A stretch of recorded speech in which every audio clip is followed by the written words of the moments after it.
ബഹുമാനപ്പെട്ട സമസ്ത. അതുകൊണ്ടാണ് പറയുന്നത് സമസ്ത സംഘടന അല്ല. സമസ്ത 14 നൂറ്റാണ്ട് മുമ്പുള്ള പരിശുദ്ധമായ ദീനിന്റെ മലയാളി രൂപമാണ് സമസ്ത കേരള ജംഇയ്യത്തുൽ ഉലമ.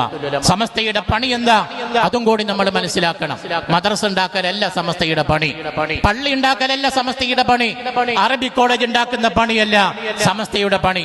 സമസ്തയുടെ പണി പരിശുദ്ധമായ അഹ്ലുസുന്നയുടെ പ്രചരണമാണ്. ആദർശം പ്രചരിപ്പിക്കുക. ആദർശത്തിനെതിരെ ആര് വന്നാലും അവർക്കെതിരെ ശക്തമായ പ്രതിരോധം തീർക്കുക. ബഹുമാനപ്പെട്ട സമസ്തയുടെ നാൾ വഴികൾ എടുത്തു നോക്കൂ നിങ്ങൾ. പരിശുദ്ധമായ സമസ്ത രൂപീകരിക്കുന്ന കാലഘട്ടം ഇന്ത്യ സ്വാതന്ത്ര്യമായിട്ടില്ല. 1926 ബഹുമാനപ്പെട്ട സമസ്ത രൂപം കൊള്ളുന്നു. നമ്മൾ പഠിക്കേണ്ടത് അന്ന് എഴുതി വെച്ച ഭരണഘടന ഒരു നൂറ്റാണ്ട് പൂർത്തിയാവാൻ പോവാണ്. 1934 അത് രജിസ്റ്റർ ചെയ്തു കോഴിക്കോട് രജിസ്റ്റർ ഓഫീസിൽ. അന്നും ഇന്ത്യ സ്വാതന്ത്ര്യമായിട്ടില്ല. അന്ന് എഴുതി രജിസ്റ്റർ ചെയ്ത ഭരണഘടനയിലെ 1-ാമത്തെ 2-ാമത്തെ 3-ാമത്തെ 3 പ്രധാന വകുപ്പുകൾ പറയുന്നത് അഹ്ലുസുന്നത്ത് വൽ ജമാഅത്തിന്റെ ആശയങ്ങൾ പ്രചരിപ്പിക്കുക, അതിനെതിരെ വരുന്ന ശക്തികളെ പ്രതിരോധിക്കുക. ഇതാണ് ഏറ്റവും പ്രധാനപ്പെട്ട ലക്ഷ്യമായി സമസ്ത എഴുതി വെച്ചത്.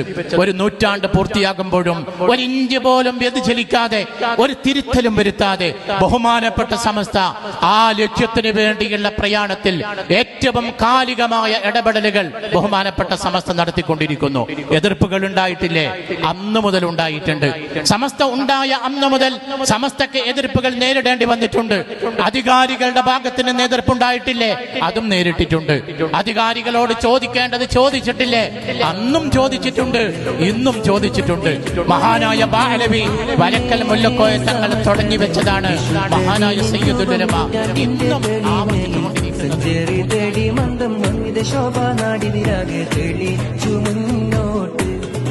ആദർശത്തിൽ അടിപതറിടലില്ല, അതിരിടലതിരില്ല, സഞ്ചാര പാത തെളിച്ചു നൂറിൻ സുന്ദര കാവ്യ.